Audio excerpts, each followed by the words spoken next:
تمہیں لگتا ہے تمہارا مانگنا قبول نہیں ہوگا؟ ارے وہ تو پہلے ہی اللہ نے قبول کر لیا ہے۔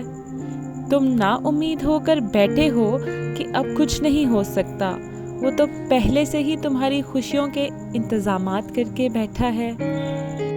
تم سمجھتے ہو یہ آنسو ہمیشہ تمہاری آنکھوں کا حصہ رہیں گے؟ ارے وہ تو پہلے ہی تمہارے آنسو سمیٹنے کا سوچے بیٹھا ہے۔ سمجھ لو وہ تمہارے سارے دکھ سمیٹ لے گا۔ تم اسے اپنے دکھ سنانے تو بیٹھو، اس سے بات تو کرو۔ وہ تو تمہاری ساری دعائیں قبول کرنا چاہتا ہے، تو کیوں مایوس ہوتے ہو تم؟ وہ جلد ہی تمہیں خوشیاں دینے والا ہے۔ جب تمہیں کہیں سے کوئی امید نہیں رہتی، تب وہ تمہیں تہجد کی لگن لگا دیتا ہے اور ایک نئی امید سے جوڑ دیتا ہے، اور پھر تم جان جاتے ہو کہ جو درد دن کے اجالوں میں نہیں سمٹ پاتے، وہ رات کی تاریکیوں میں سمٹ جاتے ہیں۔ وہ پہلے چنتا ہے، پھر ایک ایک کر کے اسباب بناتا ہے، پھر تمہیں ایک ہی جھٹکے میں اپنے قریب کر لیتا ہے کہ صدیوں کا فاصلہ چند لمحوں میں سمٹ آتا ہے۔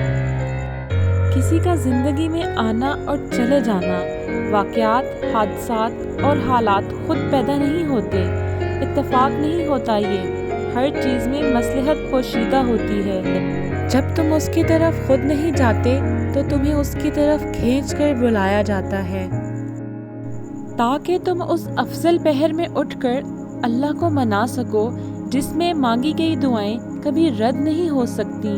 یہ تڑپ اس لیے پیدا کی گئی ہے تاکہ اللہ تمہیں اپنے بے حد قریب کر سکے۔ تمہیں کیا لگتا ہے جب رات سونے کے لیے بنائی گئی ہے اور ہر شخص سکون کی نیند سو رہا ہے، تو تمہیں بلا وجہ ہی تڑپ اور محبت جگائے ہوئے ہے؟ نہیں، یہ تڑپ اللہ ہی نے پیدا کی ہے۔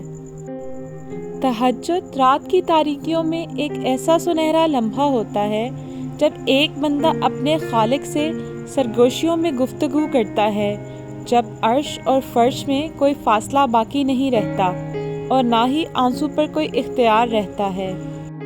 تہجد سے تقدیر بدل جائے گی۔ راتوں کو اٹھ کر اللہ سے مانگو تو صحیح، اللہ دل کی باتیں سن لیتا ہے، پھر چاہے زبان سے کوئی حرف ادا ہو، یاد نہ ہو۔